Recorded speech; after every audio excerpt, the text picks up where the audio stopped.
Khêr-Soroth se trouvait à la tête d'un ost tel qu'il n'en avait plus eu dans la galaxie depuis des éons. En voyant des milliers de gargouilles en éclaireur, il humait l'air qui se chargeait de remugles de sang et de charognes.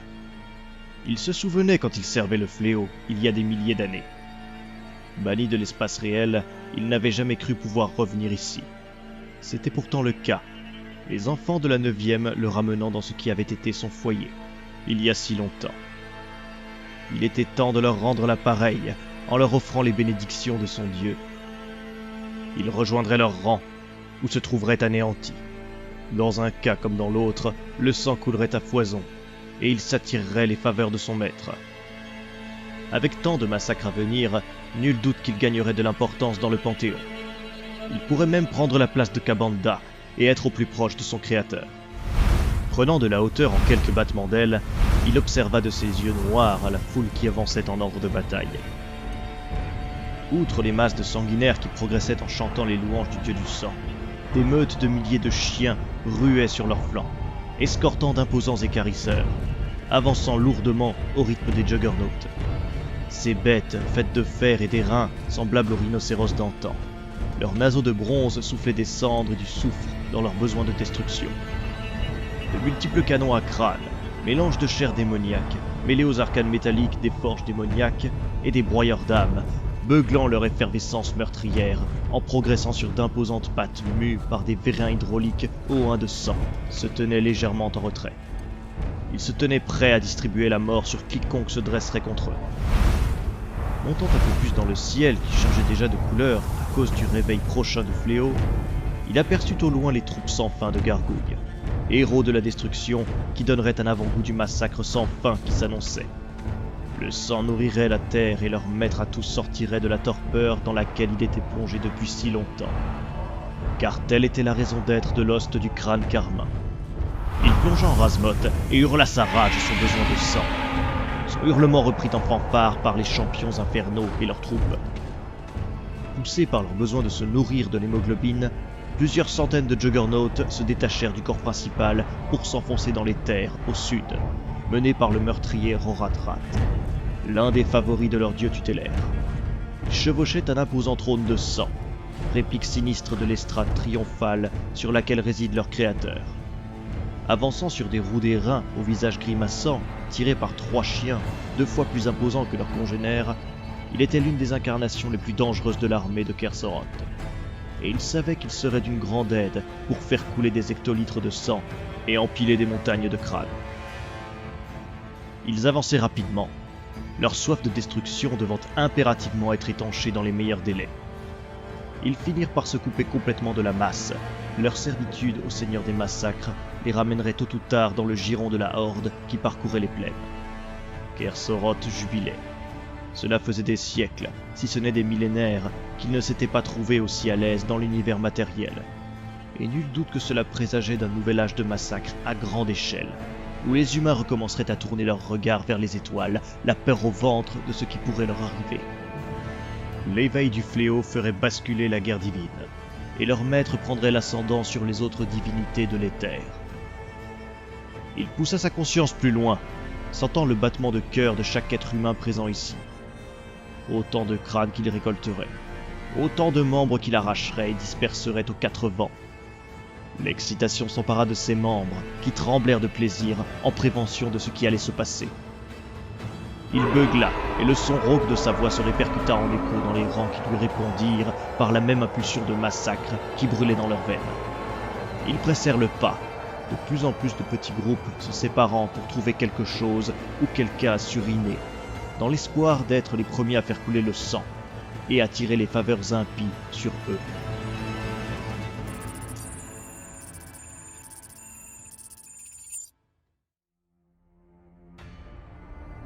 La cité était désormais pacifiée.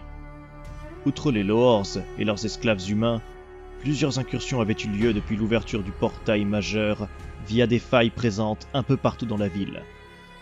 De petites bandes de chiens écarlates et de gargouilles s'en étaient pris aux envahisseurs impériaux. Et si elles avaient pu faire de nombreuses victimes dans un premier temps, leur nombre peu élevé et leur incapacité à provoquer des attaques coordonnées les avaient vite fait passer du statut de chasseurs à chasser. Il était temps de se regrouper. Plusieurs avant-postes et points de passage, le long des routes de ravitaillement, avaient été attaqués et ne donnaient désormais plus signe de vie. Les communications étaient au mieux sporadiques et limitées aux courtes fréquences. Après qu'il ait réussi à joindre Leandros, Oregon 2.3 restait silencieux, et il était impossible de savoir s'il était également tombé face à leurs nouveaux ennemis. Dans la même veine, le laboratoire scientifique où travaillaient les prêtres rouges sous la protection de Zéotan était supposément détruit, et les renforts Blood Angels envoyés sur place avaient également disparu des radars. Les quelques interactions qu'ils avaient pu avoir avec le Blood of the Sun et le Victory of Violence, une masse grouillante se répandait à travers les plaines, se dirigeant lentement mais sûrement vers l'endroit de la planète où la présence d'êtres vivants était la plus importante. Ici même. Quelle ironie. Après avoir été assaillants et bourreaux de tout un peuple, ils se retrouvaient assiégés face à une menace bien plus dangereuse. Il fallait donc réunir leurs forces et se préparer au combat. Cependant, cela s'avérait plus difficile que prévu. Bien que Leandros ait l'habitude de devoir jouer des muscles pour réunir ses forces, il était surpris de voir que même les Blood Angels se faisaient plus indisciplinés ces derniers temps. Il parcourait les méandres de la ville pour pourchasser les derniers survivants dans une orgie de destruction. Et l'on avait retrouvé des escouades mixtes, mélange bigarré de blanc, de bleu et de rouge, chassant côte à côte. Il fallait reconnaître qu'il y avait un je ne sais quoi dans l'air, rendant l'atmosphère chargée de colère et d'envie de meurtre. Leandros le ressentait jusqu'au plus profond de ses os, et avait du mal à résister à cet appel renforcé par les clous. Il observait depuis le chemin de ronde, seul et en silence, la plaine qu'ils occupaient précédemment, et qui était vierge de leur présence, maintenant qu'ils s'étaient regroupés dans la métropole. Les prêtres rouges commençaient à renforcer les murs, comblant les imposantes brèches qu'ils avaient eux-mêmes creusées à l'aide de leurs titans. Ce ne serait que des réparations de fortune, et le commandant World Eater aurait aimé avoir quelques Imperial Fists à ses côtés. Leur savoir-faire dans les fortifications lui aurait été utile. Des bruits de pas se firent entendre, et sans même se retourner, il reconnut son interlocuteur. Valterion. Leandros. Le nouveau venu puait le sang et la chair faisandée. Il avait du mal à s'exprimer, tant les griffes s'enfonçaient sans relâche dans son crâne. De ce que Leandros avait pu entendre, Valterion avait stoppé d'une main de maître la contre-attaque Loors aux côtés du chapelain Zirinos. Cela lui avait apporté un incroyable soutien auprès des forces World Eaters, et une certaine sympathie auprès de leurs cousins de la 9e. Était-ce donc le moment que le champion du Victory of Violence attendait pour prendre la tête de la 67e? Azanaer Leandros quitta les étendues désolées des yeux, et se tourna vers celui qui était devenu, de manière intrinsèque, depuis le décès de Coetzar, son second. Son armure était couverte de sang séché. Il donnait l'impression de s'être plongé dans une bassine pleine d'hémoglobine. Cela réveilla les clous de Leandros, qui assénèrent des réactions contradictoires au commandeur World Eater. Il était à la fois fier de voir que les hommes placés à la tête de la 67e n'hésitaient pas à plonger au cœur de la mêlée, mais dans le même temps, une bouffée de rage s'emparait de lui de voir ce sergent s'accaparer une partie de la gloire. Il brûlait de le défier en duel dans la fosse de combat. Il se fit violence pour ne pas tirer son arme de son fourreau. À voir les tremblements présents sur les bras de Valterion, il se doutait que celui-ci luttait pareillement contre ses instincts. C'était un avantage pour Leandros. Tout le monde savait qu'il valait mieux garder son sang-froid, et que son subalterne aurait toute la légitimité de le tuer si le commandant dégainait en premier. La confrontation n'aurait cependant pas lieu, du moins pas aujourd'hui. Milos Tunvert, quittant exceptionnellement son hôpital de campagne, arriva à son tour.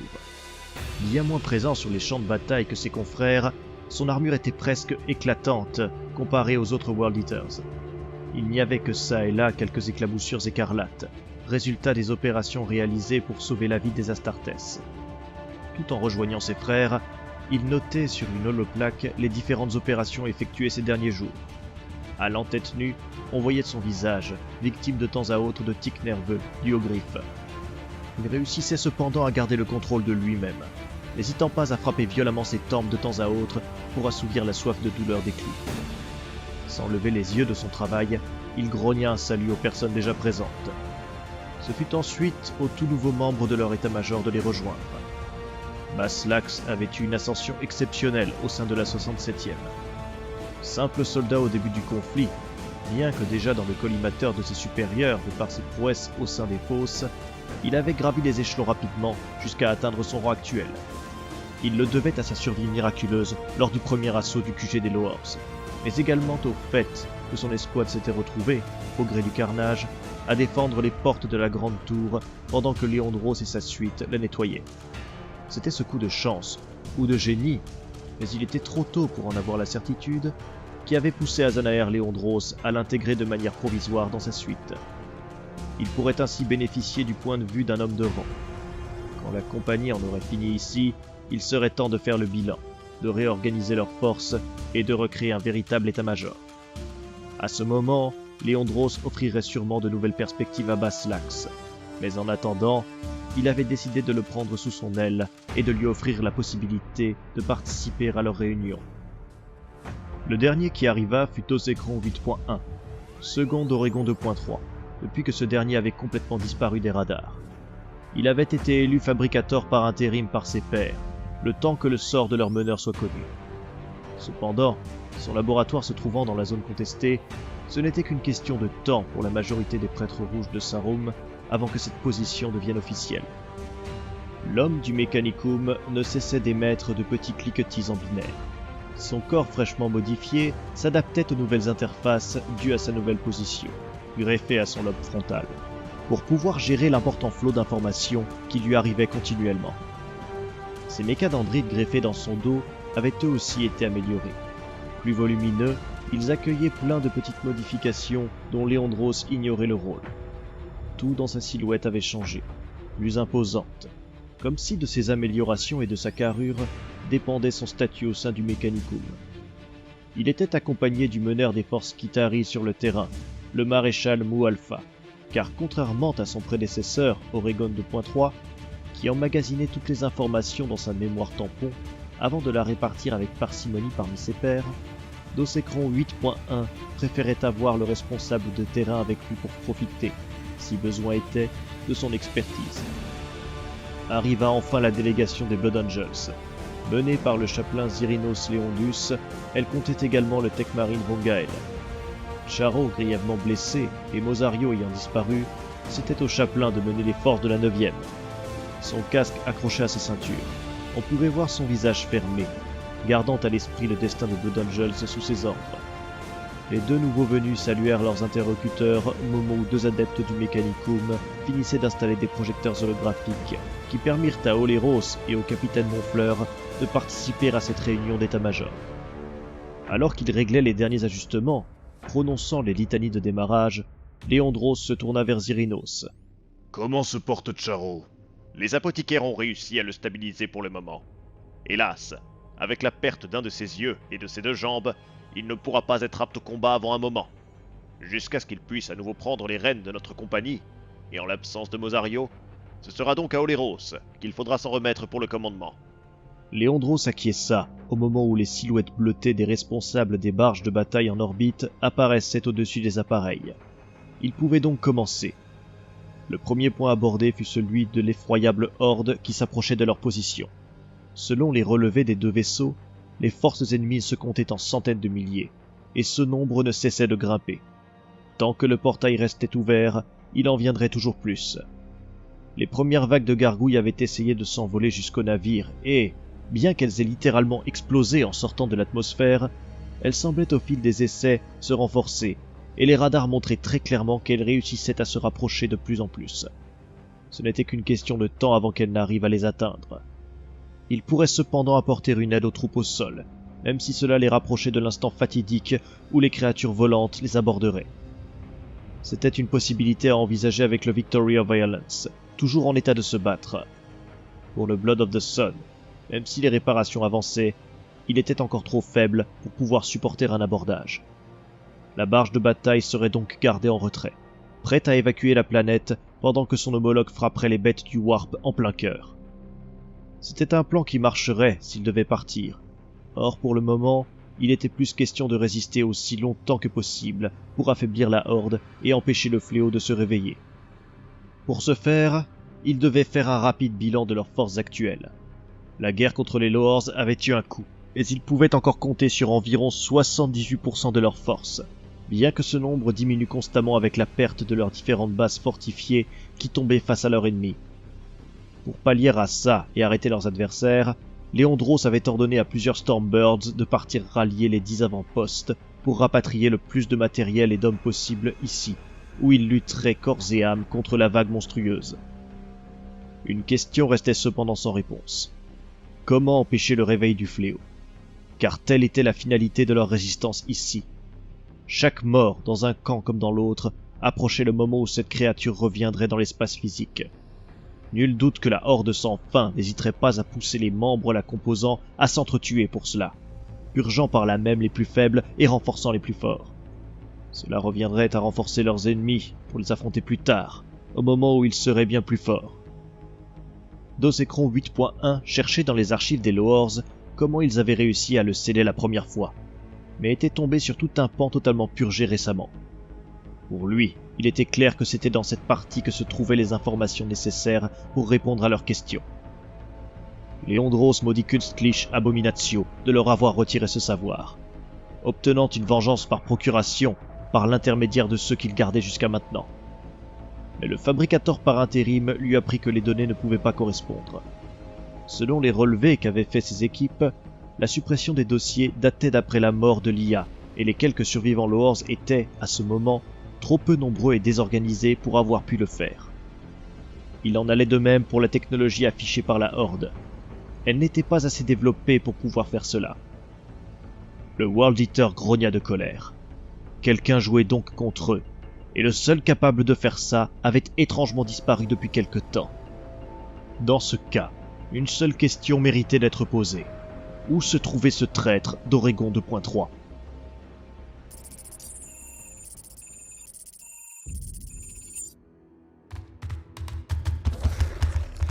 Les sanguinaires hurlaient de colère, tout en se ruant dans les couloirs désaffectés. Les mini-globes sales éclairaient d'une lumière chiche, projetant leurs ombres menaçantes contre les murs. Elles avaient enfin retrouvé l'endroit où se trouvait une technologie capable de leur nuire durablement, et il fallait la détruire. Bien que le labo ait été remis en route, il n'y avait pas de défenseurs, et il serait facile de s'emparer des lieux. La tentative des humains de garder cet endroit secret allait leur coûter cher, maintenant que les forces de Kerseroth se trouvaient sur place. D'importantes troupes se répandaient dans les différentes pièces, saccageant les calculateurs et autres engins qui servaient de base à la technologie Loors. Leur orgie de destruction renforçant leur rage et leur puissance.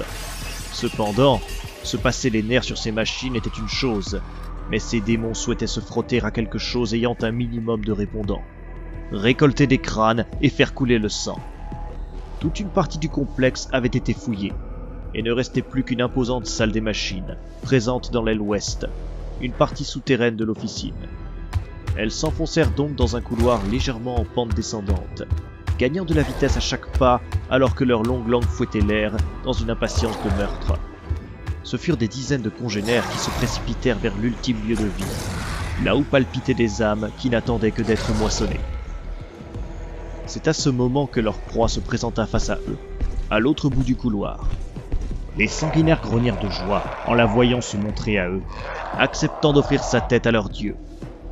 Bien que massive, elle n'avait rien de terrifiant pour ces créatures nées dans le meurtre et habituées au champ de bataille.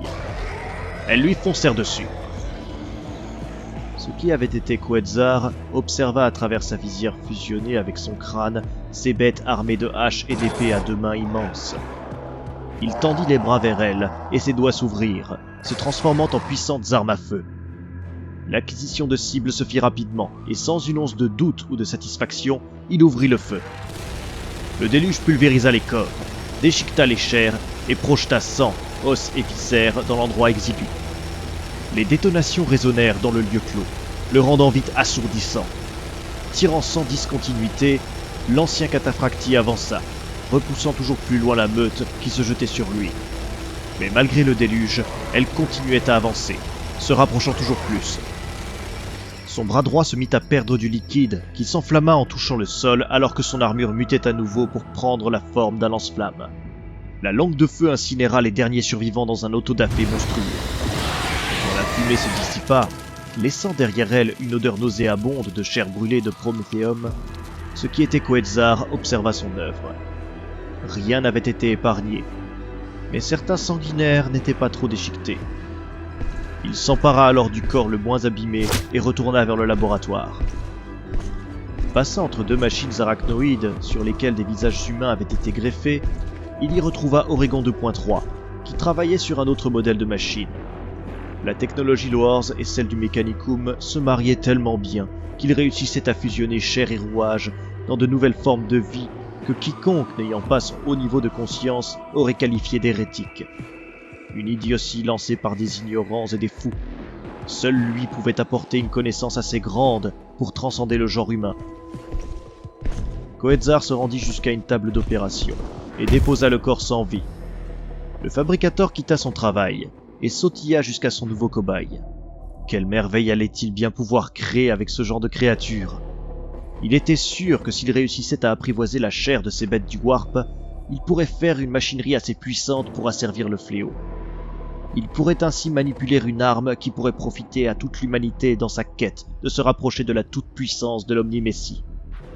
Les Xénos et autres monstres peuplant la galaxie n'auraient ainsi plus qu'à s'incliner devant la force de Sarum et de Mars. Ce serait une entreprise difficile que de trouver comment asservir une entité aussi imposante qu'une planète, mais tellement plus constructif que de seulement la détruire. C'était pour cette raison qu'il avait sauvegardé les archives Loars dans une banque de données personnelles avant de les purger. Il gagnerait ainsi du temps sur ses subordonnés qui n'étaient pas assez intelligents pour comprendre sa psyché et son savoir si hautement supérieur. Ces mécadendrites se munirent de scalpels, ainsi que d'une holoplaque et d'une holoplume pour noter tout ce qu'ils pourraient glaner comme information lors de la dissection. Même s'il prenait plaisir à étudier cette race étrange venant des tréfonds de l'immatérium, il devait se dépêcher. Elle avait tendance à se dissoudre, ne laissant que quelques cendres derrière elle. Même si ce phénomène semblait prendre de plus en plus de temps, sûrement dû à l'influence grandissante du fléau, le fabricateur général désirait trouver un moyen de les maintenir ad vitam dans le plan physique, pour pouvoir continuer ses expérimentations. Unir leur chair à diverses machineries avec quelque chose de grisant. Ils pourraient former la future génération de Skitarii, plus résistante et pouvant se battre en dehors de leur navire, même dans le Warp. Quetzar apporta d'autres spécimens, des bêtes ressemblantes à d'énormes chiens, d'autres guerriers au corps en meilleur état et même une créature énorme, bardée de fer et d'airain, au croc énorme et sentant le soufre et le sang chaud. Tant de nouvelles possibilités qui se présentaient à lui. Les secrets de la chair et du métal ne cessaient de l'intriguer. Un monde de création se dévoilait, stimulant son cortex cérébral vers des chemins jusqu'ici inconnus et interdits. À l'extérieur, de nouveaux cris se firent entendre. Ce qui fut Quetzar partit d'un pas lourd accueillir la nouvelle vague d'ennemis. Alors qu'Oregon 2.3 disséquait l'un des cadavres, recueillant ses organes dans des jarres de stase pour les préserver le plus longtemps possible, les détonations retentirent dans les couloirs.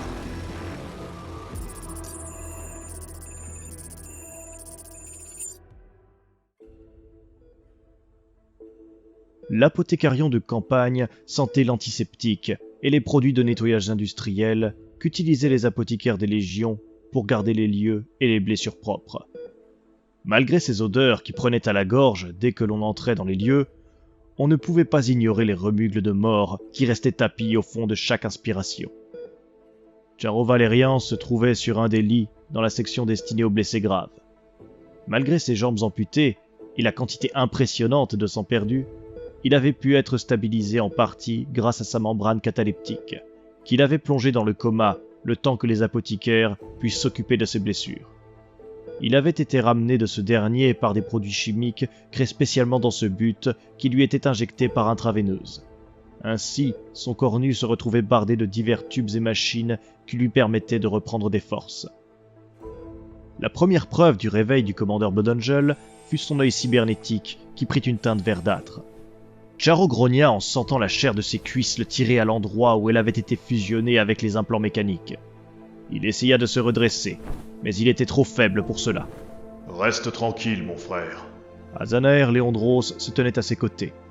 Il allait tête nue, laissant entrevoir son visage couturé de cicatrices. Son armure était, pour une fois, nettoyée depuis peu et resplendissait.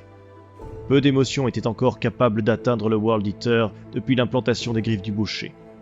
Cependant, on pouvait lire dans ses yeux une vraie inquiétude pour la santé du fils de Sanguinius. Combien de temps? Quelques jours. Ton métabolisme récupère rapidement, ce qui nous a permis de te greffer tes prothèses bioniques efficacement. Baissant les yeux, il observa les 2 prothèses de métal qui prendraient dorénavant le pas sur ses membres organiques, là où le chien infernal avait broyé ses membres. Il ricana. Avec ça, mes coups seront bien plus efficaces lors de notre prochain passage dans la fosse. Le visage de Léandros resta fermé, ce qui fit comprendre la gravité de la situation à Charo. Il eut la confirmation de ses craintes quand il lui demanda de faire un résumé des événements. Une planète démon. S'il n'avait pas affronté les créatures qui l'avaient mis dans cet état, il aurait du mal à le croire. Tous les relevés effectués depuis leur vaisseau montraient la même chose. Leurs avant-postes étaient balayés, et la planète elle-même était en train de changer.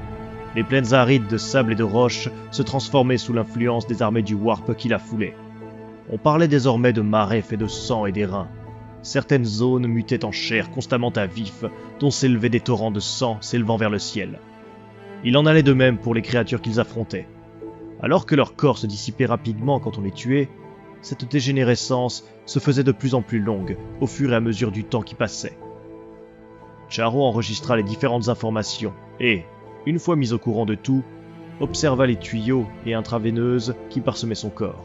Aide-moi à me débrancher de toutes ces machines et à enfiler mon armure. Non. Le commandeur Blood Angel dévisagea son homologue de la 12e, mais ce dernier ne s'y a pas. Même quand il se mit à protester, il ne dit un mot. Puis il leva les mains pour apaiser la situation quand il vit que le fils de Sanguinius ne décolérait pas. Tu vas être évacué vers le Blood of the Sun avec les blessés graves. Les technogures travaillent d'arrache-pied sur ton vaisseau pour tenter de le remettre d'aplomb et lui permettre à nouveau de voyager dans le Warp. La majorité du personnel du Victory of Violence, y compris notre navigateur, seront eux aussi envoyés à bord de votre barge de bataille, ne laissant que le strict minimum dans la nôtre pour participer au combat. Tu auras besoin de moi pour... Non, mon frère. Nous cherchons un moyen d'éradiquer le fléau. Chaque mort, chaque combat le renforce, et nous ne pouvons rien faire d'autre que le ralentir. En cas de problème, le Blood of the Sun a pour ordre de sauter dans l'Immaterium et rejoindre comme il le pourra Terra. Charo sentait son sang s'enflammer.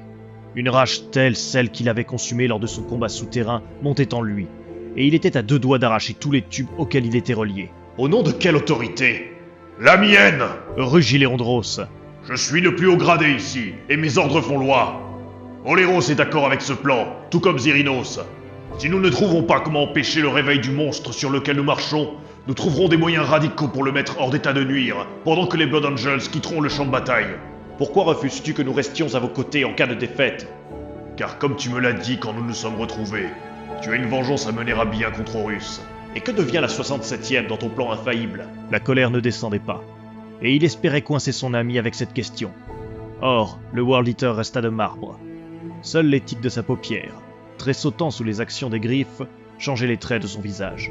Elle choisit le champ de bataille où elle meurt, pas au service de l'Empereur, pas au service d'Horus, ni d'Angron. Celui où elle décide de se battre pour elle-même et pour ses cousins de sang. C'est la seule chose qui compte et qui fait de nous des hommes libres. Un instant de silence passa entre les 2 hommes, avant que Léandros n'enfile son casque et le pressurise d'un mouvement. Je dois retourner préparer nos défenses.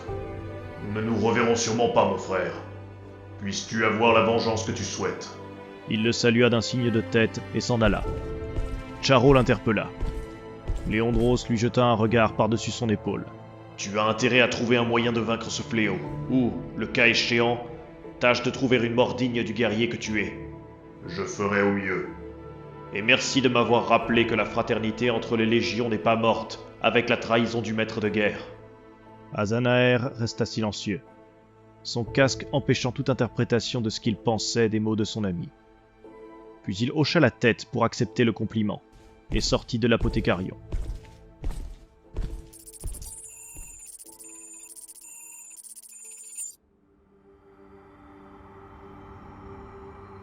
Mosario grogna de douleur quand son frère de bataille lui retira la lame coincée dans son ventre. Immédiatement, l'apothicaire Gorozael vint appliquer les premiers soins pour aider son métabolisme à soigner sa blessure. Mais la douleur lui brûlait le corps, comme si l'épée avait laissé une part de l'envie de meurtre de son propriétaire.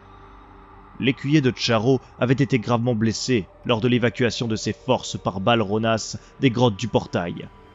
La majorité de leurs forces décimées, leurs moyens d'évacuation détruits, ils s'étaient réfugiés dans les montagnes où ils s'étaient terrés jusqu'à présent. Ne pouvant communiquer avec leur état-major, ils n'avaient pu qu'observer avec effroi les puissantes armées ennemies se mettre en marche, réunissant au fil du temps de plus en plus d'individus. Le calculateur tête haute des sentinelles s'était emballé, en essayant de tenir le compte des nouveaux arrivants, arborant les mêmes caractéristiques physiques que ce qu'ils avaient affronté sur Cygnus. Élevant de grands hôtels de crâne dans les plaines, ces derniers se mettaient à luire régulièrement, avant que d'imposants portails ne s'ouvrent, déversant des milliers de gargouilles qui se précipitaient vers les cieux. Le rythme était réglé comme du papier à musique, et lors de ces phénomènes, plusieurs Astartes avaient remarqué que les liaisons Vox se faisaient plus claires sur certaines fréquences. Ils travaillaient donc à les trouver et à les sécuriser pour joindre leurs barges de bataille. Ils devaient néanmoins faire preuve de discrétion pour ne pas attirer l'attention sur eux. Gorosael finit son travail, et l'armure de combat injecta une dose massive d'antidouleur à Mosario. Le teint pâle, transpirant à grosses gouttes, l'écuyer se tourna vers Furiostal. Quel est le bilan? Combien sommes-nous encore? Tolosa, Oplitar et Julon ont finalement succombé à leurs blessures. Nous ne sommes plus que 14. Enfin, si tu survis également, sergent. Mosario ricana, mais son rire sarcastique fut de courte durée et se finit en plainte pour tout. Gorosael lui administra une nouvelle dose pour calmer sa souffrance, alors que son corps tremblait de froid malgré sa température élevée. Il annonça qu'il ne comptait pas mourir dans les prochains temps, même si son corps voulait leur faire croire le contraire. Il devait contacter le Blood of the Sun pour une évacuation ou, en cas d'impossibilité de leur part, d'instructions sur la suite des événements. Qui? Il cracha du sang. Le flot d'hémoglobine grésilla sur le sol, vitrifiant la pierre sur laquelle elle était tombée. Il grimaça en essuyant le cruor qui s'était répandu sur son menton. Gorosael l'observa d'un air inquiet, craignant que sa blessure ait raison de lui. Il ne pouvait que stabiliser plus ou moins ses frères de bataille, et il avait besoin d'un apothécarion pour les remettre sur pied. Qui sont les survivants? Demanda Mosario. Furiostal énuméra la courte liste des rescapés. Si peu. Ce que cela supposait se lisait sur le visage du sergent qui ne pouvait s'empêcher de faire mentalement la liste des morts. Beaucoup de frères de bataille qu'il avait connus quand lui-même n'était que néophyte. Des guerriers de valeur et aux talents impressionnants, tués en un laps de temps si court alors qu'ils avaient formé le fer de lance de tant d'assauts. Mosario fut pris d'une vague de mélancolie quand il se rendit compte que ces viles créatures les avaient saignés à blanc sur Cygnus, et qu'elles recommençaient ici. Leur légion avait été maudite par le piège mortel que leur avait tendu Horus en les envoyant là-bas. La seule mention du nom de celui que son père génétique considérait comme son ami le plus proche réveilla une rage enfouie au plus profond de Mosario, qui puisa la force de se relever. « Frère, tu ne devrais pas !» L'écuyer interrompit l'apothicaire d'un signe de main. Il n'allait pas rester les bras croisés sur cette maudite planète alors que les Sons of Horus et leurs alliés mettraient l'Imperium à feu et à sang. Il ordonna de faire un inventaire complet de ce qu'ils avaient à disposition. Armes, munitions, grenades, premiers soins, absolument tout. Il envoya Irkut et Uliozaek, les plus discrets d'entre eux en éclaireurs, avec pour mission d'observer le laboratoire caché. Après la première vague qui les avait balayés, le flot d'ennemis venant de cet endroit était bien moins important que celui arrivant par les plaines. Il devait en être sûr avant de prévoir quoi que ce soit. Il se tourna ensuite vers Ilos, afin de contacter par tous les moyens leur barge de bataille. « Que comptes-tu faire » demanda le sergent Balronas. Ce dernier avait le même rang que Mosario, et pouvait de ce fait se permettre de remettre en cause son commandement. Il lui laissait la primogéniture uniquement parce qu'il était l'écuyer personnel de Charo Valérian, ce qui lui valait un certain prestige que Balronas ne remettait pas en cause. Mosario bava un nouveau flot de sang, et lui répondit que tous allaient faire ce pourquoi les Astartes avaient été créés, pour apporter la mort aux ennemis du genre humain, quelle que soit sa forme. Nul doute que la Horde était partie se frotter au plus gros de leurs forces. Dans ce cas, c'était à eux, qui se trouvaient derrière les lignes ennemies, laissées pour compte par les forces impitoyables du Warp, de mener des actions de guérilla, dans le but de stopper, ou tout du moins ralentir, les renforts de leurs adversaires. Le second sergent acquiesça en souriant. Il aimait ce plan. Il renforça les ordres de Mosario de sa voix grave et énergique. Les Blood Angels obéirent, laissant leur meneur seul à seul. Tu arriveras à tenir le coup ? Je n'ai pas le choix. répondit Mosario. Mais si je venais à faillir, n'essayez pas de me sauver. Laissez-moi en arrière et continuez le combat. C'est un sacrifice important que tu nous demandes. Peu importe le destin d'un Astartes. La 12e Légion était prise bec et ongle contre les Loors. Et voilà qu'une nouvelle menace arrive. Plus j'y pense, et plus je me demande si ce n'est pas nous qui les avons amenés ici. Car je doute fort, au vu des derniers événements, que des tueurs Loors aient pu s'infiltrer sur le Blood of the Sun. Balronas ne répondit pas, mais à sa mine contrite, on pouvait voir qu'il en était arrivé à des conclusions similaires. Le mal qui les rongeait depuis Cygnus avait pris corps ici, et les voilà qu'ils se retrouvaient à nouveau face à des flots ininterrompus d'opposants. Il avait fallu à l'époque la toute-puissance de la 9e, de Sanguinius, et du sacrifice de près de 20 000 de leurs frères pour les arrêter. Ils se devaient d'agir vite, s'ils ne voulaient pas se retrouver dans une situation similaire ici. L'inventaire fait, la petite troupe se remit en marche, progressant rapidement parmi les couverts des aspérités rocheuses, et ce malgré la blessure grave de Mosario. Chaque membre couvrait les arrières d'un autre. Ils pouvaient ainsi avancer de manière compacte et plus ou moins sécurisée. Même si la majorité des forces du Warp avaient pris la direction de l'ouest, quelques-unes restaient en arrière, en tant que garde, ou simplement cherchant autre chose à tuer en solitaire. Impossible à savoir, tant la psyché de ces créatures était à des années-lumière de celle d'humains, et davantage de celle d'Astartes. Irkut leva son poing quand, au moment de passer un éboulement en pente douce, il se trouva à seulement quelques mètres d'un imposant chien. Il se colla contre les rochers, se cachant à la vue du canidé, espérant ne pas avoir été repéré. Il entendait l'animal grogner et humer l'air, ses griffes raclant le sol. Ce n'était qu'une question de temps avant qu'il ne les repère. Il en informa le reste de leurs forces, la liaison vox interne provoquant un léger craquement hors de leur casque. Ce n'était presque rien, mais le moindre son pouvait les trahir.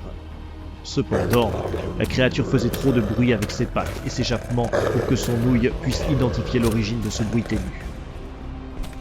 Tramentar avança, armé d'un fuseur. Irkut et lui échangèrent quelques mots, puis l'éclaireur bondit à découvert, passant à toute vitesse dans le champ de vision du chien. Ce dernier tourna la tête vers sa proie, dévoilant son cou. Tramentar ouvrit le feu, et le tir surchauffé vint décapiter promptement la créature. Elle s'écroula. La rapidité de l'action n'avait pas permis à l'engeance de l'éther de signaler d'une manière ou d'une autre la présence des fils de Sanguinius, qui reprirent leur chemin. Balronas ne cessait de jeter des coups d'œil à son compère, prêt à intervenir dans le cas où il défaillirait. Gorosael était lui aussi sur ses gardes, soucieux de la santé de son frère de bataille, et ce dernier tint bon, menant ses hommes jusqu'à leur objectif, le laboratoire de recherche, désormais aux mains de leurs ennemis.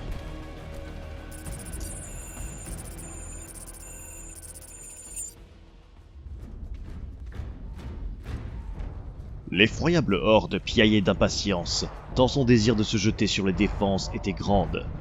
Les sabots labouraient le sol, les épées se frappaient les unes contre les autres, et certains monstres, parmi les plus agressifs, commençaient à s'affronter dans leur besoin de faire couler le sang. Kerseroth survolait son armée, savourant leurs hurlements et épuisant la rage pour l'assaut à venir. Avant de se jeter contre les défenses pathétiques dressées contre eux, l'hoste du crâne carmin avait pour habitude d'offrir un duel à leur maître pour attirer son attention sur le carnage à venir. Atterrissant aux côtés de Roratrat, il l'invita à s'avancer pour lancer son défi à leurs ennemis. Offrant un sourire bien trop humain pour une telle créature, il s'avança sur son trône de sang, sur lequel étaient attachées plusieurs victimes, certaines encore en vie. Il traversa le No Man's Land, parcourut de cratères et de carcasses de chars du précédent assaut, et s'arrêta à mi-parcours. Il descendit de sa monture, et tendit ses deux bras d'un côté et de l'autre de son corps musculeux, couvert d'une armure de cuir et d'airain. Il offrait ainsi sa physionomie hypertrophiée à la vue de ceux qu'il allait affronter. Il tourna sur lui-même, pour que les défenseurs puissent l'observer sous tous les angles. Puis il se mit à décapiter un à un les soldats enchaînés de sa hache, offrant leur sang en offrande à la terre qu'il foulait. Chaque goutte était immédiatement absorbée, preuve que le fléau briserait bientôt ses chaînes. Il fit un tas des crânes qu'il venait de récolter et vint se placer juste devant l'homme, qui trônait le plus en avant de sa monture démoniaque, tel un bouchon de radiateur macabre. Sa carrure le désignait clairement comme un Astartes, et les défenseurs purent reconnaître le visage de Zéotan, affreusement mutilé. On lui avait retiré les yeux, la langue, et la peau entière de son visage et de son torse avait été écorchée. Accompagnant son geste d'un ululement de plaisir macabre, le champion de l'ost du crâne carmin arracha la tête et la colonne vertébrale du corps du sergent de la 12e. Il tendit son trophée au-dessus de sa tête, appréciant le sang chaud qui lui coulait sur le visage, formant des peintures de guerre en l'honneur de son seigneur. Il pointa ensuite du doigt les imposantes murailles qui se dressaient face à lui. D'une voix pleine de colère, il provoqua le champion de ce fétu de paille de venir l'affronter. Malgré la distance, chaque défenseur entendit sa provocation. L'envie de meurtre présente dans son timbre entrant en résonance avec les griffes des uns et la tare génétique des autres. Seule la discipline des Astartes les empêcha de se précipiter vers l'extérieur, pour massacrer les engences du Warp. Les auxiliaires de l'armée impériale se retrouvèrent confus face à ce défi, sa voix réveillant en eux des instincts meurtriers primitifs dont ils ignoraient l'existence. Même les forces du Mechanicum furent mal à l'aise face à cette provocation, leurs pensées logiques luttant contre leur partie humaine, qui bouillonnait de rage. Après plusieurs minutes à attendre, Roratrat vit les grandes portes s'entr'ouvrir. Un homme quitta les lieux et se dirigea à pied vers lui. Son armure blanche et bleue était couverte de croûtes de sang séché, lui donnant un air aussi sauvage que Roratrat. Ses bras nus étaient couverts de cicatrices et de muscles surdéveloppés, laissant entrevoir, à travers les chaînes enroulées autour de ses avant-bras, des veines gorgées de sang et de drogue de combat. Il portait dans sa main gauche une épée énergétique finement ciselée, dont l'ancien blason des Warhounds formait le pommeau. Une vague contenant la promesse de tuerie sans fin précédait chacun de ses pas, galvanisant le jamais-né. L'air se faisait électrique alors que les deux combattants se rapprochaient, et le sanguinaire passa sa langue sur ses lèvres, savourant la boucherie qui ne tarderait pas à arriver. L'homme s'arrêta à quelques mètres. Sa respiration était forte, prenant des tons métalliques en sortant de la grille du casque de son armure. Son corps criait violence et meurtre, et le champion de l'Ost sentait que son cortex cérébral luttait contre une machine qui poussait son agressivité à son paroxysme, trouvant un écho chez Roratrat, qui frissonna de plaisir. Il s'inclina légèrement, singeant les courbettes d'avant-duel des temps jadis, et salua de sa hache. « Je suis Roratrat, le porte-crâne, héros de corne et champion de l'ost du crâne carmin. Fils préféré du fléau, grand pourfendeur des Azakemadol, écuyer de Kersoroth. On pleure des larmes de sang à l'évocation de mon nom sur 1 millier de mondes, et j'ai aussi autant de champions qu'il y a d'étoiles dans la galaxie. » Une nouvelle fois, sa voix fut portée partout, faisant monter des frissons le long de la colonne vertébrale des forces humaines et exaltant les forces de l'éther. L'orgueil de Roratrat fut gonflé à bloc par l'excitation qui montait de ses rangs. Il plongea son regard dans les lentilles du casque, essayant de percevoir une quelconque réaction de son adversaire. Mais ce dernier restait stoïque, et il fit jouer ses épaules. « C'est bon? T'as fini ?» demanda Valterion de Shorogar. « On peut se cogner maintenant ?» La créature du Warp sentit sa colère monter en flèche. Elle aimait savoir le nom de ses adversaires pour retrouver leur âme dans l'immatérium et les torturer jusqu'à ce qu'elle s'ennuie d'eux. Elle cracha au sol. Il lui faudrait donc plus de temps pour celui-ci, mais elle se délecterait des sévices qu'elle ferait subir à cet arrogant. Elle fit tournoyer sa hache et se mit en garde, déclenchant le début du duel. L'effroyable horde hurla pour encourager son champion, qui commença directement les hostilités en fonçant sur l'Astartes. Il frappa. Son coup était mortel, impossible à arrêter et trop rapide pour... Valterion avait eu le temps d'esquiver, tout en décapitant promptement son adversaire. La tête alla rouler au sol. L'Astartes l'écrabouilla sous sa semelle et se dirigea jusqu'au trône de sang où il plaça une bombe à fusion sous le regard médusé des forces démoniaques. Il retourna ensuite vers les remparts sous le vivat de ses alliés. Les détecteurs de chaleur de son armure montèrent en flèche quand l'explosion vaporisa l'attelage et les corps enchaînés dessus. Mais il continua son chemin au même rythme. Un sifflement de rage monta des premières lignes des séides de cornes, bientôt suivi par le reste de l'armée. Elle pestait et crachait face à la spoliation du bain de sang promis. Elle se mit à s'agiter, et n'attendait qu'un signe de leur meneur, tout aussi médusé qu'eux, pour foncer venger leur héros tombé. C'est alors qu'une ombre imposante apparut au-dessus du champ de bataille. Le Victory of Violence s'était approché autant qu'il le pouvait, sans risquer son intégrité structurelle, et se mit à ouvrir le feu de toutes ses armes. Rien ne résista au déluge de feu qui s'abattit. Les quelques titans Warhounds des prêtres rouges de Sarum vinrent bientôt donner écho au tir de la barge de bataille, suivis par les basilisques quelques secondes plus tard. Dans un mouvement de vocifération, la horde se mit en marche vers les remparts, alors que les portes se refermaient derrière Valterion de Shorogar. Sous un déluge de feu, les millions de démons accoururent vers les défenseurs. En partie protégés par les parapets, les sergents beuglèrent leurs ordres. Chaque bolter, fusil laser et autres volkits furent levés, acquérant chacun une cible en attendant le moment optimal pour ouvrir le feu. Les maîtres étaient dévorés par l'armée ennemie, chaque explosion dans ses rangs ne faisant qu'engendrer plus de rage. Les lance-missiles et bolters lourds joignirent leur cadence de tir au barrage. La vague d'explosions qui fracassait les rangs de l'éther aurait suffi à anéantir n'importe quelle armée, brisant aussi bien son moral que ses membres de chair. Et pourtant, les séides de l'Immaterium continuaient à avancer, encore et toujours, sans se soucier de leur vie ou de celle de leurs camarades. Les voyants des casques Astartes passèrent au vert. Il était temps. L'air trembla quand des milliers de bolters tirèrent à l'unisson, n'hésitant pas à vider jusqu'au dernier bolt dans la masse, sans se soucier plus que ça de viser une quelconque créature, tant leur nombre garantissait aux Space Marines de toucher quelque chose. Mais les premiers rangs avaient beau être pulvérisés, réduits à l'état de pulpe, les suivants continuaient de se rapprocher, piétinant leurs congénères tombés au sol. La terre se gavait de sang, et elle se mit légèrement à trembler. Était-ce dû aux milliers de sabots qui la foulaient, ou bien aux fléaux tirant sur ses chaînes pour s'en libérer? Nul ne pouvait le dire, mais les mutations qu'avait subies le reste de la planète finirent par atteindre également le champ de bataille.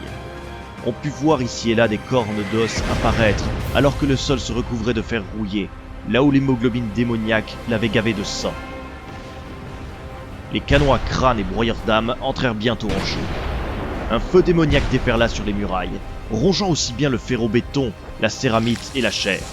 Des hurlements de souffrance et des cris en binaire montèrent des rangs des auxiliaires, alors que corps et composants mécaniques fondaient en une bouillie pâteuse. Quelques Astartes furent comptés parmi les victimes, continuant à tirer alors que leurs corps s'effondraient sur eux-mêmes. Évitant les explosions avec une dextérité impressionnante pour sa taille, Kerseroth poussa un hurlement. Le fléau sembla lui répondre, car les tremblements se firent plus importants et des crevasses s'ouvrirent, trous béants bardés de crocs et relâchant des vagues de sang. Des milliers de gargouilles sortirent des entrailles du monde, bientôt suivis par une foule de sanguinaires qui vinrent en un instant remplacer les forces tombées. Les créatures volantes étaient accompagnées par d'immenses bêtes ailées ayant des traits similaires à ceux de Kerseroth, et les désignant clairement comme étant de la même espèce que lui. Ils foncèrent vers la barge de bataille, toutes griffes dehors. Sur le pont de la barge de bataille, le capitaine Montfleur observait la projection holographique du champ de bataille. Les marquages d'hostiles ne cessaient d'augmenter de manière exponentielle malgré leur bombardement constant, ce qui n'était pas pour le rassurer. Autour de lui, les membres d'équipage étaient en ébullition. Chacun savait ce qu'il avait à faire et agissait promptement, telle une machine bien huilée. Montfleur quitta quelques secondes l'holoprojecteur et s'enquit de nouvelles informations sur l'un des ordicompilateurs près de lui. L'intégrité physique de la coque était bonne. Il ordonna alors de descendre encore de 3 degrés et de pivoter de 8 degrés bâbord. Il pourrait ainsi mieux couvrir la zone, séparant la ligne mouvante des bêtes qu'ils affrontaient et les défenses humaines. Obéi dans la seconde, le capitaine sentit le vaisseau grincer et sa coque gémir alors qu'il s'enfonçait un peu plus dans l'atmosphère. Mais Montfleur en fit abstraction, restant concentré sur sa tâche. « Capitaine !» l'appela l'un de ses subalternes. « Une vague de monstres ailés s'approche de nous à pleine vitesse.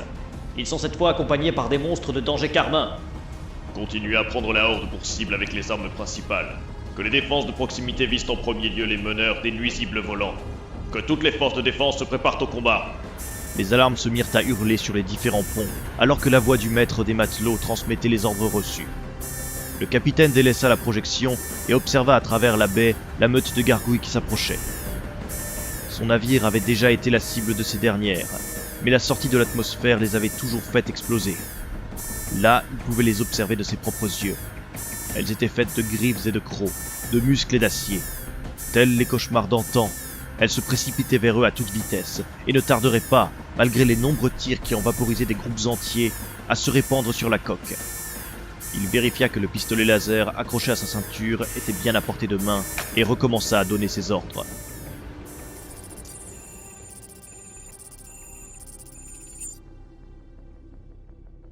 Oleros observait les combats de loin avec un mélange de frustration et d'abnégation. Frustration de ne pouvoir participer au combat se déroulant sur l'affichage, qui lui retransmettait tous les détails, et sens du devoir, qui faisait de son bâtiment le dernier refuge en cas de retraite. Mais il sentait son sang pétiller devant les destructions massives qui se déroulaient à quelques centaines de milliers de kilomètres de lui. Un saut de puce pour un vaisseau comme le sien. Les capteurs à longue distance étaient saturés, incapables de faire un décompte exact du nombre d'ennemis qu'affrontaient leurs forces au sol. Malgré tout ce qu'on leur envoyait, ils continuaient d'avancer petit à petit, se rapprochant du moment fatidique où ils arriveraient au contact. C'était la première fois, depuis qu'il s'était retrouvé enchâssé dans son trône de commandement, qu'il désirait si ardemment se retrouver au sein de la mêlée, avec ses frères de bataille. Pour se changer les idées, il prit contact avec les apothicaires pour prendre des nouvelles des blessés. Ils étaient tous bien installés, reprenant du poil de la bête. Oleros s'enquit ensuite de l'état de Charo. Il commençait à se faire à ses nouveaux implants, était désormais débranché, et il ne tarderait pas à faire ses premiers pas. C'était une bonne chose qu'il récupère aussi vite. Le voir sur pied donnerait un bon coup de boost au moral. Un appel entrant se fit entendre, et Oleros fut surpris de voir l'identifiant personnel de Mosario, passant outre toute hiérarchie grâce à son blason d'écuyer. Oleros sentit ses cœurs s'emplir de joie à la vue de la rune du sergent. Il ouvrit sans tarder la liaison. Ici le commandeur Oleros. Ici le sergent Mosario. Je suis avec 13 autres survivants et demandons une évacuation d'urgence. Oleros demanda à ses aides de trianguler l'appel pour le repérer. Quelque chose dans la voix de l'écuyer de Charo lui faisait comprendre qu'il était à bout. 14 survivants alors qu'ils étaient presque une centaine. Quelle tragédie. Il fallait absolument les sortir de là. Il eut une douche froide quand il réalisa que la source du signal se tenait en plein territoire ennemi. Négatif. Vous êtes en pleine zone hostile, et nous enregistrons un pic énergétique auprès des portails. Leur ouverture permet d'avoir une liaison plus stable durant quelques minutes. Accusons réception de votre impossibilité de venir nous chercher. Attendons vos ordres. Oleros comme Mosario savaient très bien ce que cela signifiait. Dans l'incapacité de pouvoir rentrer auprès du Blood of the Sun, il attendait les ordres pour améliorer la ligne de front, quitte à se sacrifier pour cela. Le portail principal donne l'énergie nécessaire aux autres pour créer des ponts dans l'éther qui permettent à nos ennemis de rejoindre leurs forces. Le détruire pourrait les ralentir, et probablement retarder le réveil du fléau. Le fléau ? Je vous envoie tout ce que l'on sait dessus. L'affichage tête haute ouvrit un dossier sur tout ce qu'avait besoin de savoir Mosario sur le danger qu'ils affrontaient. Toute la zone était plongée dans une brume rougeâtre qui empêchait un bombardement orbital. Les esprits de la machine incapables de cibler quoi que ce soit et refusant tout ordre de ciblage manuel. Avec ces informations, il était en effet logique de supposer que le portail primordial, comme l'avaient nommé les membres du Mechanicum l'ayant étudié, apportait une aide au réveil du démon. Le détruire n'empêcherait sûrement pas sa renaissance, mais cela pourrait au mieux permettre le bombardement de toute la zone. Au pire, affaiblirait la présence des troupes ennemies dans le monde réel. Nous nous en occupons. Mosario, terminé.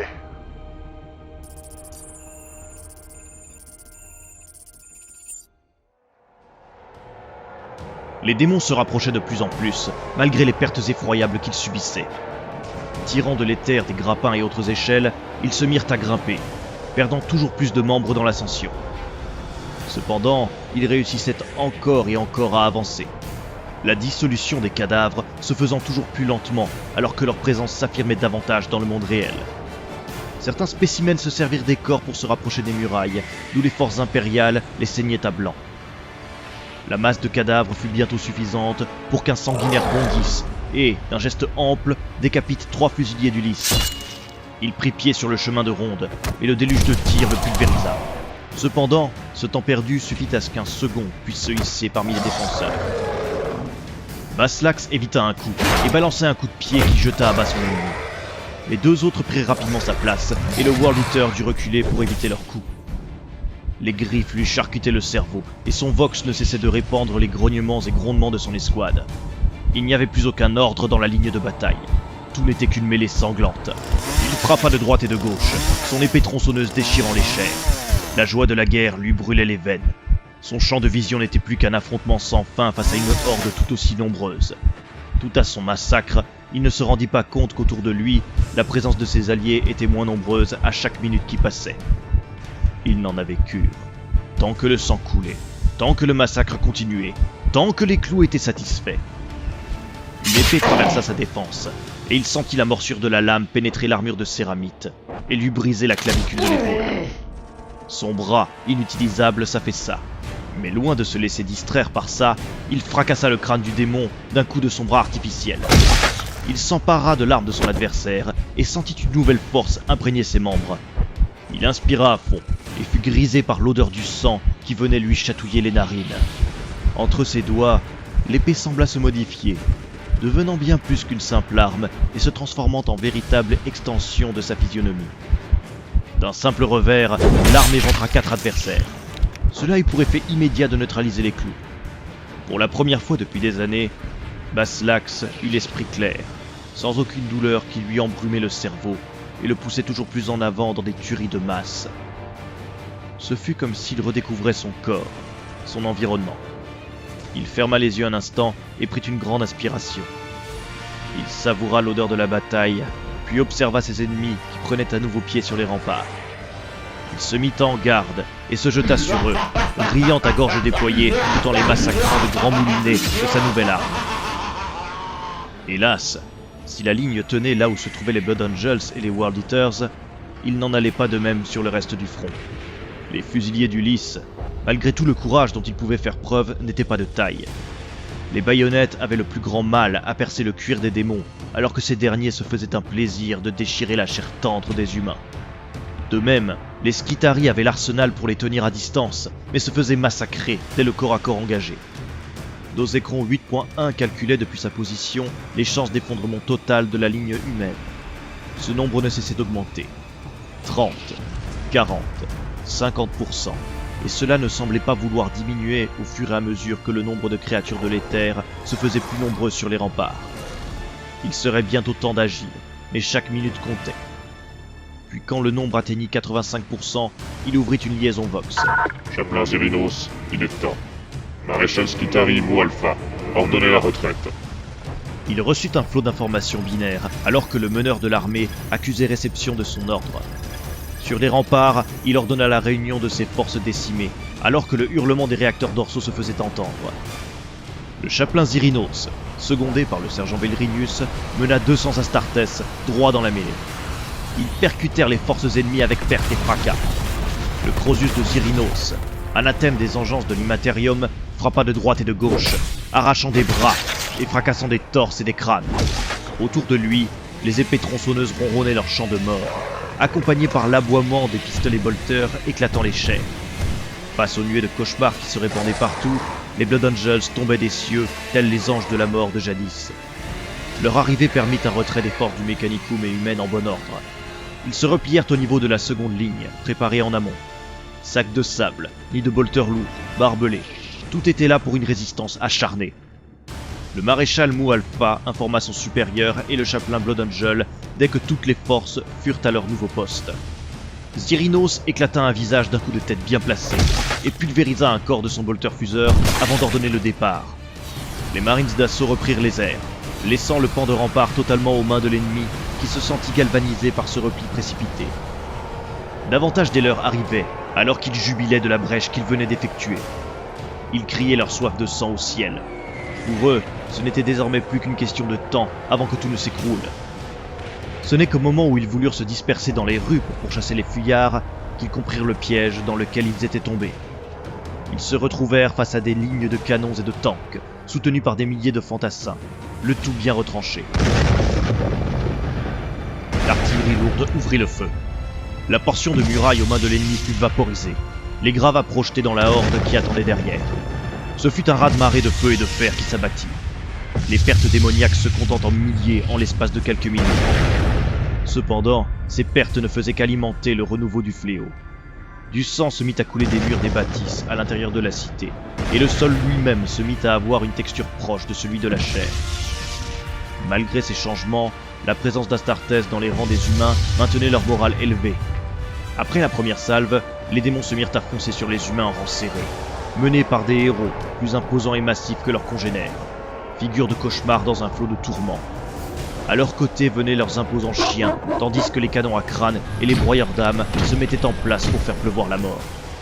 Docécron 8.1 émit un petit rire binaire, qu'ils s'engouffrent tous dans la belle brèche qu'il leur offrait. C'était absolument ce qui était prévu. Maintenant, Lança le fabricateur par intérim. Un millier de moteurs rugirent en même temps quand le piège se referma sur la horde. De tous les côtés arrivèrent les tanks des armées humaines, Predators et les Manrus, désintégrateurs Scorpius et Hellhounds, Baneblades et Landriders. Tous se précipitèrent sur les rangs de l'Immaterium en faisant feu à volonté. Ils ouvrirent la voie aux rhinos, les glisseurs Scorpius et autres chimères, s'enfoncèrent en fer de lance dans la horde, avançant sans coup férir. Les corps se faisaient écraser par les chenilles, alors que les artilleurs prenaient pour cible les créatures plus imposantes. Les gargouilles et autres écarisseurs voulurent contre-attaquer, mais furent pris à partie par les hussards Cerberus et les vautours Pteraxi. Les flancs de ces forces étaient protégés par des escadrons de sentinelles et d'onagres des dunes. Le fléau désirait se réveiller en envoyant toutes ses forces contre les humains. Mais l'humanité ne se laisserait pas faire, et la voilà qui envoyait toutes ses forces dans la bataille. Voyant ses troupes mises en déroute, un imposant buveur de sang se plaça directement sur la route d'un Land Raider. Il rugit et frappa de son fouet. L'arme vint griffer la coque, faisant voler des plaques entières de plastacier. Mais le véhicule ne ralentit pas et le percuta à pleine vitesse. L'avant du blindé décolla, alors que les chenilles brisaient les deux genoux du monstre avant de lui retomber sur le corps. La trappe avant s'ouvrit, laissant sortir Azanaer Leondros et sa suite. Le commandeur World Eater activa sa hache énergétique et l'enfonça dans le crâne du meneur ennemi avant de plonger dans la mêlée. Les clous s'emparèrent de sa psyché et, pour l'une des rares fois, il se laissa aller à son douloureux baiser. Il repoussa un coup, contre-attaqua et sentit le sang gicler contre son armure. Dans son autre main, il portait un bouclier d'abordage qu'il utilisait comme une massue contre ceux qui venaient se fracasser dessus. Un chien lui bondit dessus. Il l'accueillit avec son pavois et, utilisant son immense force fournie par son armure, le fit passer par-dessus lui. La bête tomba au sol, mais n'eut pas le temps de se relever. Gustarons la trancha en deux de son éviscérator. Autour d'eux, les véhicules se faisaient arrêter les uns après les autres, sans avoir prélevé un lourd tribut dans les rangs des sanguinaires. Les chimères délivrèrent leur cargaison de troupes de choc.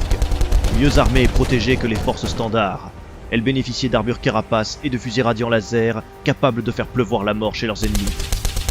Les transports formaient des cordons de protection, où l'armée impériale et les forces du Mechanicum faisaient pleuvoir la mort, tandis que les World Eaters fonçaient dans le tas. Kersorot observait tout cela de sa position privilégiée. Il naviguait sur les courants en évitant autant que possible le barrage de la barge de bataille et les tirs des murailles. Les humains étaient astucieux et faisaient tout pour leur mettre des bâtons dans les roues. Il était temps de se lancer dans la bataille. D'un grognement, il ordonna à ses congénères de se ruer au corps à corps. Une vingtaine de buveurs de sang, soutenus par les broyeurs d'âmes, vinrent stopper net la sortie blindée des forces de l'Imperium. Lui-même se jeta sur les forces ennemies. Plongeant en piqué, il atterrit sur un rhino qui l'écrasa de son poids, coupa un World Eater en deux d'une attaque de hache avant d'en briser un autre d'un coup de sabot. Il s'empara de l'avant d'une chimère et la retourna d'un geste brusque, dévoilant ceux qui se cachaient derrière. Les troupes de choc le cribèrent de tirs qui ne firent que rebondir sur sa peau. Il les massacra sans plus attendre, éventra ensuite un Hellhound qui explosa quand son réservoir prit feu. Les flammes dansèrent sur l'armure de Kersorot, qui continuait de progresser comme si de rien n'était. Il se riait des tentatives pathétiques de ses adversaires de s'opposer à lui, quand soudain, de puissantes explosions retentirent. Les bouches de l'enfer qui s'étaient ouvertes au début de l'assaut étaient toutes bouchées par des charges de démolition bien placées par les forces d'assaut humaines. Kersorot fut amusé de leurs tentatives pathétiques pour tenter de les repousser, ne comprenant pas que chaque mort, chaque goutte de sang versée les rapprochait du but ultime de l'ost du crâne carmin. Ils ne pouvaient pas s'opposer à la renaissance de leur maître à tous. Ils ne pourraient que mettre un genou à terre et lui jurer fidélité, ou offrir leur tête au trône de crâne. Déjà, le bombardement de leur vaisseau s'était arrêté, preuve que ses forces avaient pénétré l'imposant blindage qu'ils pensaient être suffisant pour les protéger. Il en allait de même au sol. La contre-attaque humaine était inlassablement repoussée. Les sanguinaires, désormais secondés par les forces plus meurtrières de leur host, recommencèrent à prendre l'ascendant. Les troupes de choc furent les premières à se réfugier dans leur transport chimère pour retourner vers la sécurité relative des remparts. Les Manrus firent un carnage dans les rangs des canons à crâne avant de se replier à leur tour. Les basilisques ouvrirent à nouveau le feu pour permettre un repli plus général. Un peu partout, les murailles étaient abandonnées aux envahisseurs. Les forces de la 67e et 72e quittèrent à leur tour leur position pour se réfugier dans les ruelles de la cité. Ils avaient tenu aussi longtemps qu'ils le pouvaient, et bien plus longtemps que ne l'avaient prévu les stratégies mises en place. Cependant, sans le soutien de la barge de bataille, ils devaient se résoudre à reculer face à l'effroyable horde. Dans les affres des combats, plusieurs World Eaters succombèrent à la folie des griffes et ne reculèrent pas en recevant l'ordre de repli, trop perdus dans les combats qu'ils menaient. Ce fut hélas également le cas chez nombre de Blood Angels, leur tare génétique trouvant écho dans la violence qui les entourait et dans la folie de leurs alliés. Ils se laissèrent aller à ce qui était connu dans leur rang comme la malédiction de la soif rouge.